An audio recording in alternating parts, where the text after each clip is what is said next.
اعوذ باللہ من الشیطان الرجیم بسم اللہ الرحمن الرحیم۔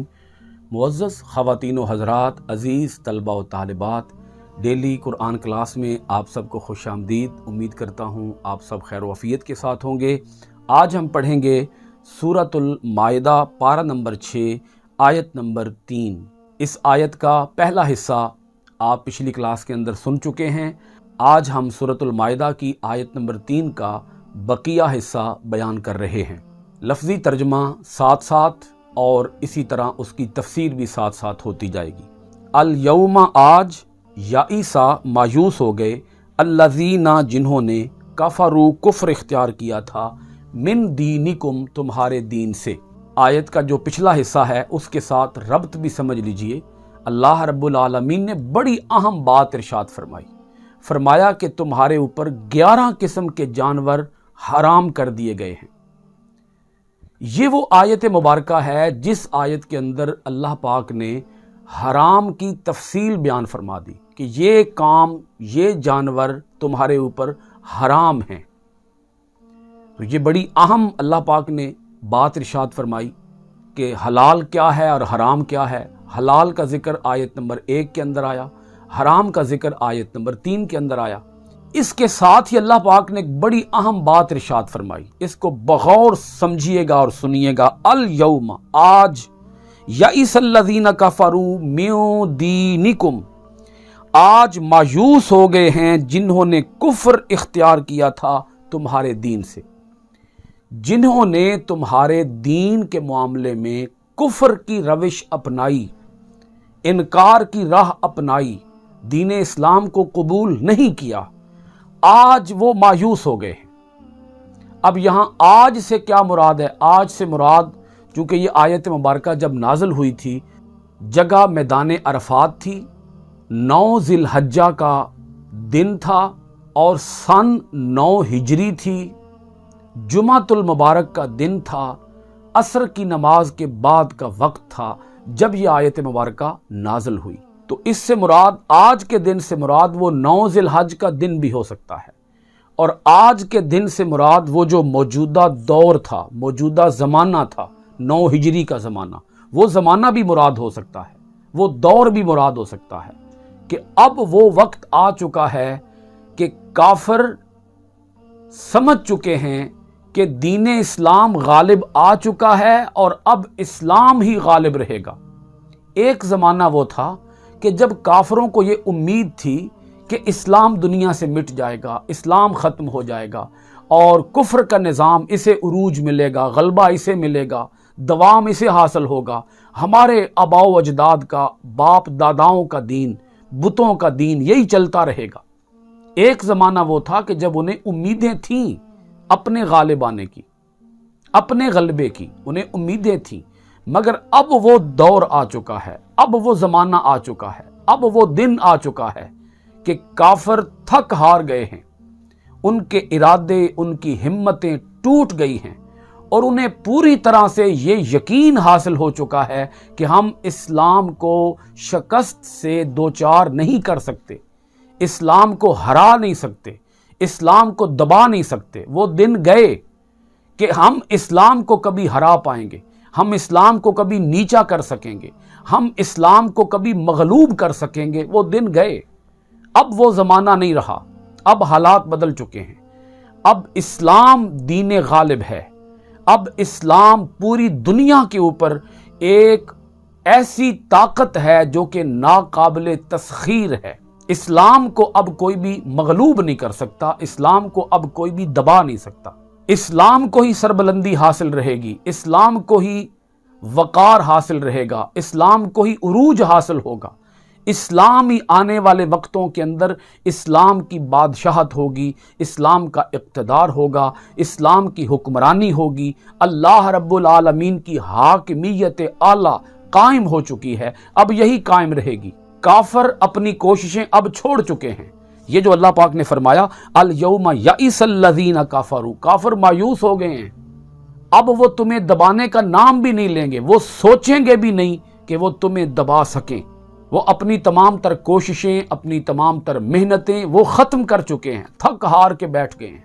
انہیں یہ بات سمجھ آ گئی ہے کہ ہم مسلمانوں سے اب تخت حکومت چھین نہیں سکتے، اب حکومت رہے گی تو مسلمانوں کی رہے گی، حکمرانی رہے گی اللہ رب العالمین کی رہے گی۔ اللہ پاک نے یہاں ارشاد فرمایا فَلَا تَخْشَوْهُمْ، سو اب تم ان سے نہ ڈرو۔ وہ بیٹھ گئے ہیں تھک ہار کے، اب ان سے نہ ڈرو، اب ان کی کوئی پرواہ نہ کرو۔ اللہ پاک نے آگے ارشاد فرمایا، ایک اصول بیان کیا، وَخْشَوْنِی، صرف مجھی سے ڈرو اور میرے سوا اور کسی کا خوف، کسی کا روب، کسی کا دبدبا اپنے دل و دماغ کے اندر لے کر نہ آؤ۔ روب تمہارے پاس ہے، دبدبا تمہارے پاس ہے، قوت تمہارے پاس ہے، طاقت تمہارے پاس ہے، استحکام تمہارے پاس ہے۔ غالب ہو تو تم غالب ہو، سپر پاور ہو تو تم سپر پاور ہو۔ اب دنیا تم سے ڈرے گی، تمہیں کسی سے ڈرنے کی کوئی ضرورت نہیں ہے۔ اقوام عالم کے اوپر خوف ہوگا تو تمہارا ہوگا۔ اب کفر تھر تھر آئے گا، اب کفر کانپے گا، اب کافر ڈریں گے۔ بس تم ان سے نہ ڈرو، کافر تم سے ڈریں گے۔ تم نے ڈرنا ہے تو کافروں سے ڈرنے کی بجائے صرف مجھ سے ڈرو۔ میری ذات کا خوف، میری بارگاہ کا خوف اپنے دل و دماغ کے اندر قائم کر لو، راسخ کر لو۔ تمہارے دل و دماغ کے اوپر اللہ کا خوف رچ بس جائے، کسی اور کا خوف تمہارے دل و دماغ کے اندر نہ ہو۔ اب تمہارا کام ہے آگے بڑھنا، تم آگے بڑھتے چلے جاؤ، منزلیں تمہیں نصیب ہوں گی، کامیابیاں آگے بڑھ کے تمہارے قدم چومیں گی۔ بس شرط یہ ہے کہ تمہارے دلوں کے اندر غیر کا خوف نہ آئے، خوف آئے تو صرف میرا خوف آئے۔ یہ آیت مبارکہ لرزا دینے والی ہے۔ یہ ایسی آیت مبارکہ ہے کہ جس کو پڑھ کے انسان کے رونگٹے کھڑے ہو جاتے ہیں۔ ایسے بڑے بڑے اللہ تعالیٰ کے اولیاء کاملین آئے کہ جب وہ اس آیت کو، ان لفظوں کو پڑھتے تھے، وَلَا تَخْشَوْهُمْ، کہ تم ان کافروں سے اب نہ ڈرو، کافر تمہارے دین سے مایوس ہو گئے ہیں، اور وَخْشَوْنِی، تم صرف مجھی سے ڈرو۔ اولیاء کاملین، اللہ تعالیٰ کے عرفاء، اللہ تعالیٰ کے محبین، اللہ تعالیٰ کے متقین بندے جب اس لفظ پر پہنچتے تھے وَخْشَوْنِی، تو ان کی آنکھیں بھیگ جاتی تھیں، آنکھوں سے آنسوؤں کی برسات جاری ہو جاتی تھی کہ اللہ پاک ارشاد فرما رہا ہے صرف مجھی سے ڈرو۔ آپ دیکھ لیں دنیا کے اندر آج مسلمان کمزور ہیں، آج مسلمان طاقت میں نہیں ہیں، قوت میں نہیں ہیں۔ غلبہ جو ہے وہ کافر حاصل کر چکے ہیں، قوت جو ہے وہ کافر حاصل کر چکے ہیں۔ اور اس کی وجہ کیا ہے؟ اس کی وجہ یہ ہے کہ ہم نے کافروں سے ڈرنا شروع کر دیا ہے، ہم نے اللہ کا ڈر اپنے دلوں سے نکال دیا ہے۔ ہم اپنی ثقافت کو، اپنے کلچر کو، اپنے نظام فکر و عمل کو ہم بھول چکے ہیں، اللہ کے احکامات کو ہم بھول چکے ہیں، اور اللہ کے قوانین کو ہم بھول کے ہم کافروں کے قوانین کو اختیار کیے ہوئے ہیں۔ اور ہم ڈرتے ہیں کہ اگر ہم نے کافروں کا قانون توڑ دیا تو کہیں ایسا نہ ہو کہ کافر ہمارے اوپر حلہ بول دیں، کافر ہمارے اوپر چڑھائی کر دیں۔ برطانیہ سے یا یورپ سے، امریکہ سے جب کوئی قانون منظور ہو کر ہمارے پاس آتا ہے تو ہم اسے ایسے سمجھتے ہیں کہ جیسے یہ آسمان سے کوئی حکم نازل ہو گیا ہے، اس کی اس طرح سے پیروی کرنا شروع کر دیتے ہیں۔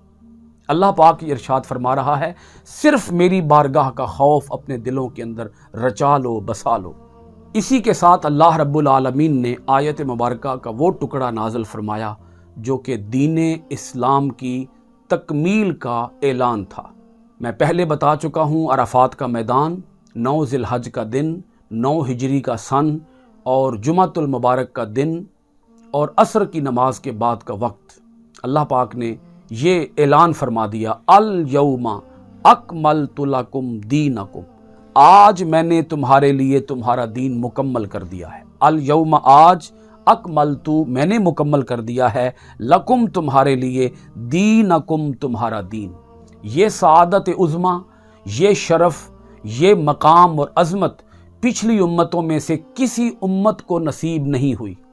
آدم علیہ السلام سے دین اسلام کا آغاز ہوا، دین ایک ہی رہا، ہر نبی کا دین دین اسلام ہی رہا، مگر وہ دین اسلام ادھورا رہا، وہ دین اسلام تکمیل کے مراحل میں رہا، وہ دین اسلام تشنہ رہا۔ آج اس دین کی تکمیل ہو گئی جس کا آغاز حضرت آدم علیہ السلام سے ہوا تھا، اور آج اس دین کی تکمیل کی جا رہی ہے امام الانبیاء خاتم النبیین جناب حضرت محمد الرسول اللہ صلی اللہ علیہ وآلہ وسلم کی ذات بابرکات کے اوپر۔ ان کے اوپر آج میں نے تمہارے لیے تمہارا دین مکمل کر دیا ہے۔ وَأَتْمَمْتُ، اور میں نے پوری کر دی ہے، علیکم، تم پر، نعمتی، اپنی نعمت، وَرَضِیتُ، اور میں نے پسند کر لیا ہے، لکم، تمہارے لیے، الاسلام، اسلام، دیناً، بطور دین۔ آیت مبارکہ عظیم آیت مبارکہ ہے، اور اس کا یہ ٹکڑا بڑا عظیم ٹکڑا ہے۔ ایک یہودی نے حضرت فاروق اعظم رضی اللہ تعالی عنہ سے کہا تھا کہ تمہارے قرآن کے اندر، تمہاری کتاب کے اندر ایک ایسی آیت نازل ہوئی ہے، اگر وہ آیت ہمارے اوپر نازل ہوئی ہوتی تو ہم تو اس دن کو عید بنا لیتے۔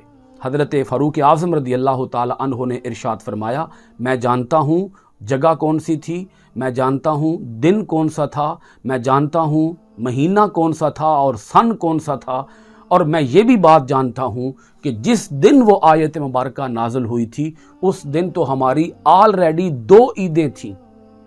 ایک عید 9 ذی الحج کی عید، وہ دن بھی مسلمانوں کے لیے عید کا دن تھا، اور جمعے کا دن تھا، اور جمعے کا دن بھی مسلمانوں کے لیے عید کا دن ہوتا ہے، تو ہماری تو آلریڈی اس دن 2 عیدیں تھیں جس دن وہ آیت مبارکہ نازل ہوئی تھی۔ اسی طرح حضرت عبداللہ ابن عباس رضی اللہ تعالی عنہما سے بھی ایک یہودی نے یہی بات کی تھی، اور حضرت عبداللہ ابن عباس نے یہی جواب دیا تھا کہ وہ دن ہمارے لیے آلریڈی 2 عیدوں کا دن تھا۔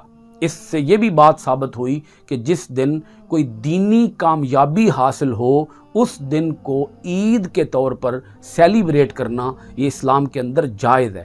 اسی لیے دونوں صحابہ اکرام نے اس یہودی کو یہ جواب نہیں دیا کہ ہم اس دن کو عید نہیں مانتے، ہم مانتے ہیں کہ وہ دن ہمارے لیے عید کا دن تھا۔ یہی وہ آیت مبارکہ ہے جس آیت مبارکہ کو سن کر جناب حضرت ابو بکر صدیق رضی اللہ تعالی عنہ اور جو بڑے خاص اولو العزم جلیل القدر حضور علیہ الصلوۃ والسلام کے محرم راز صحابہ اکرام تھے، ان کی آنکھوں میں آنسو آ گئے تھے۔ بہت سے صحابہ اکرام تو ایسے تھے کہ جو خوشیاں منا رہے تھے کہ آج عید کا دن ہے، آج یہ دین مکمل ہو گیا، مگر چند ایک صحابہ اکرام ایسے تھے کہ جن کی حالت غیر تھی، جن کے اوپر بار بار غشی طاری ہو رہی تھی اس آیت مبارکہ کو سن کر۔ نبی کریم علیہ الصلوۃ والسلام نے ان سے پوچھا، حضرت ابو بکر صدیق رضی اللہ تعالی عنہ سے پوچھا کہ اے ابو بکر صدیق، آپ یہ آیت سن کر کیوں رو رہے ہیں؟ تو انہوں نے عرض کیا، اے اللہ کے رسول، آپ ہمارے پاس دین اسلام لے کر آئے، اللہ نے آپ کو بھیجا ہی اس لیے تھا کہ آپ دین اسلام کو جا کر مکمل کریں۔ تو اب دین اسلام تو مکمل ہو چکا ہے، اور ہمیں لگ رہا ہے کہ اب آپ ہمارے پاس چند دن کے مہمان ہیں، آپ ہم سے رخصت ہو جائیں گے، اور ہمیں پھر جدائی کا صدمہ سہنا پڑے گا۔ جب میں جدائی کے اس صدمے کو، جدائی کے اس لمحے کو سوچتا ہوں تو مجھے غشی پڑ جاتی ہے، میں بے ہوش ہو جاتا ہوں۔ نبی کریم علیہ الصلوۃ والسلام نے ارشاد فرمایا، اے ابو بکر صدیق اور اے صحابہ اکرام، تم صحیح سوچ رہے ہو، اللہ تعالیٰ نے مجھے دین اسلام کو مکمل کرنے کے لیے ہی بھیجا تھا، یہ دین مکمل ہو گیا تو ان قریب میں بھی دنیا سے پردہ کر جاؤں گا۔ یہ بات پھر سچ ثابت ہوئی۔ ٹھیک 81 دن بعد، 81 دن کے بعد نبی کریم صلی اللہ علیہ وآلہ وسلم اپنے خالق حقیقی سے جا ملے۔ اب اس آیت مبارکہ کے اندر جو 2 لفظ آئے ہیں ان کو بطور خاص سمجھیے گا۔ ایک لفظ آیا ہے دینکم، اور ایک لفظ آیا ہے الاسلام۔ دین سے مراد ہے ایسا نظام، ایسا قانون کہ جس کے اندر زندگی گزارنے کے تمام تر طریقے بیان کیے گئے ہوں، اور اسلام کا معنی ہے سر تسلیم خم کر دینا۔ اس آیت مبارکہ کو نازل فرما کر اللہ پاک نے یہ اعلان بھی کر دیا کہ جناب حضرت محمد الرسول اللہ صلی اللہ علیہ وآلہ وسلم اللہ تعالیٰ کے آخری نبی ہیں۔ یہ آیت مبارکہ ختم نبوت کی بہت بڑی دلیل ہے، کیونکہ جب دین مکمل ہو گیا تو دین کے مکمل ہو جانے کے بعد کسی اور نبی کی کوئی ضرورت باقی ہی نہیں رہتی۔ کوئی اور نبی آئے گا تو آ کر کرے گا کیا؟ دین تو مکمل ہو چکا ہے۔ اور دین کے مکمل ہو جانے کا ایک معنی یہ بھی ہے کہ اس دین کے اندر جو منسوخ ہونا تھا وہ منسوخ ہو گیا، اب قیامت تک کوئی بھی چیز منسوخ نہیں ہو سکتی۔ اس دین کے اندر جو فرض ہونا تھا وہ فرض ہو چکا ہے، اب اس کے بعد کسی کام کو فرض نہیں کیا جا سکتا۔ جس چیز نے حلال ہونا تھا وہ چیز حلال ہو گئی، اب اس دین کے مکمل ہو جانے کے بعد کسی اور چیز کو حلال نہیں کیا جا سکتا، اور جس چیز نے حرام ہونا تھا وہ چیز حرام ہو گئی، اب کسی چیز کو مزید حرام نہیں کیا جا سکتا۔ یعنی دین کے تمام تر احکام مکمل ہو چکے ہیں۔ یہ بات بھی سب حضرات بخوبی سمجھیے، اس کو ذہن نشین کیجئے کہ ہمارا جو دین ہے صرف اسلام ہی دنیا کے اندر دین کہلانے کا حقدار ہے۔ دنیا کے اندر باقی جتنے بھی جھوٹے مذاہب ہیں ان کو صرف مذہب تو کہا جا سکتا ہے مگر انہیں دین نہیں کہا جا سکتا، کیونکہ دین وہ ہوتا ہے جس میں زندگی گزارنے کا ہر طریقہ بیان کر دیا جائے، جس کے اندر زندگی گزارنے کا ہر قانون بیان کر دیا جائے۔ تو آپ اگر غور فرمائیں کسی بھی دوسرے مذہب کے اوپر، اس کے اوپر لفظ دین صادق ہی نہیں آتا، لفظ دین کا اطلاق ہی نہیں ہو سکتا، کیونکہ جتنے بھی باقی مذاہب ہیں ان کے اندر زندگی گزارنے کے تمام تر قوانین بیان ہی نہیں کیے گئے۔ اسلام ہی ایک ایسا دین ہے جس کے اندر زندگی گزارنے کے تمام طور طریقے بیان فرما دیے گئے ہیں، اور اس دین کا نام کیا ہے اللہ پاک نے خود یہ نام بھی متعین فرما دیا کہ اس دین کو کوئی اور نام نہ دیا جائے، اس دین کا نام ہے تو صرف دین اسلام ہے۔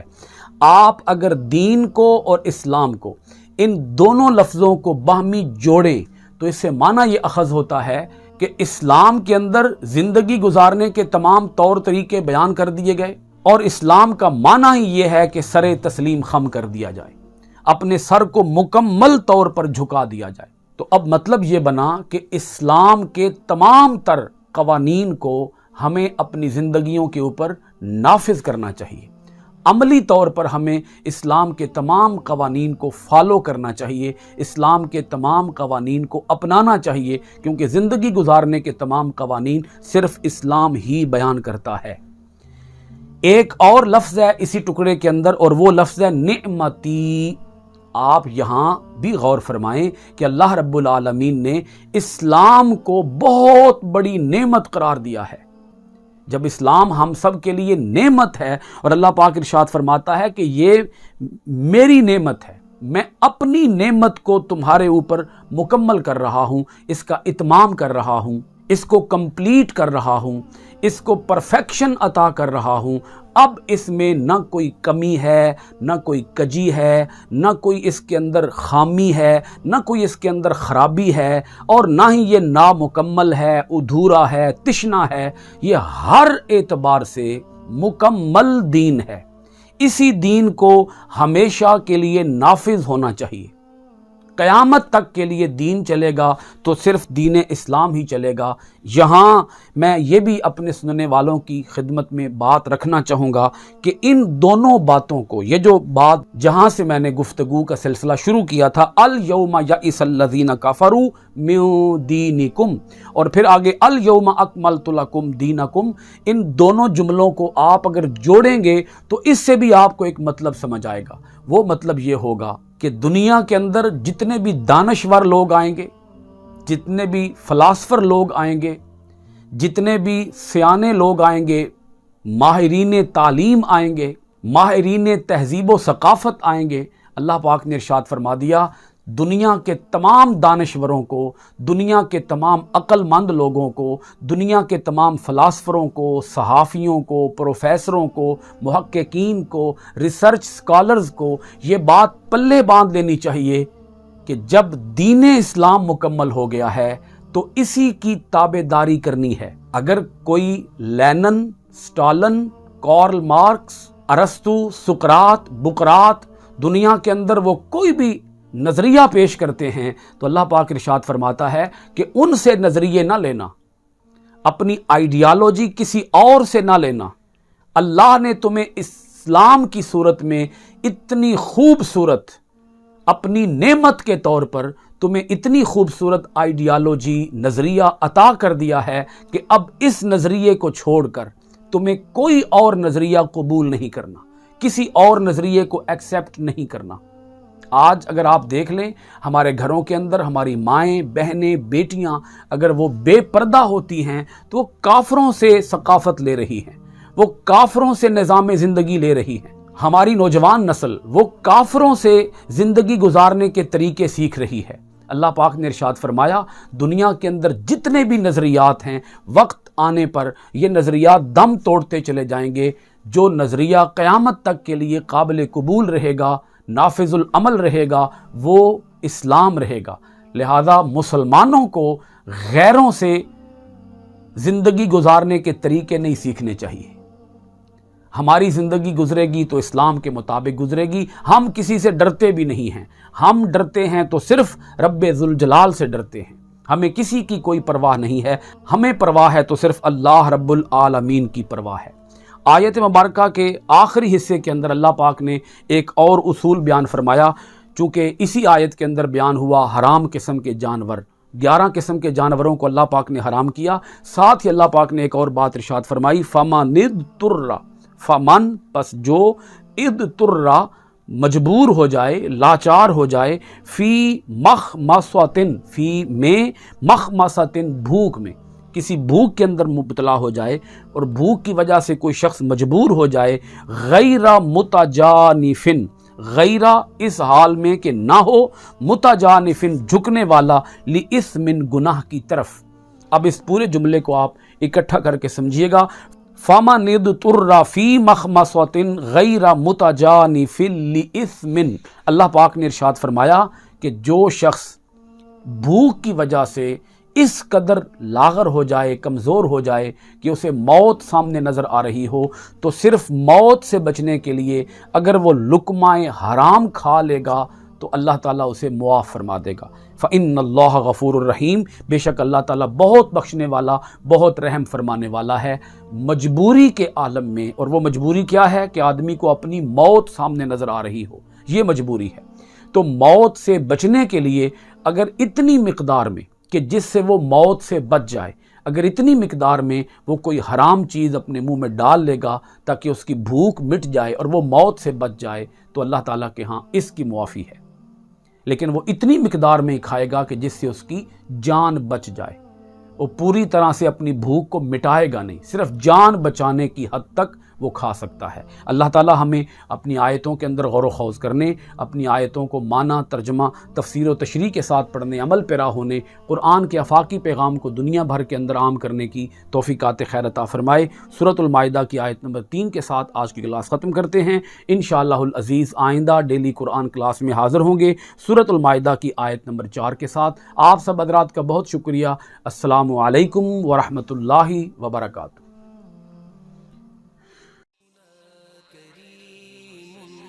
صلی اللہ علیہ وسلم، سیدنا کریم صلی اللہ علیہ وسلم، سیدنا کریم صلی اللہ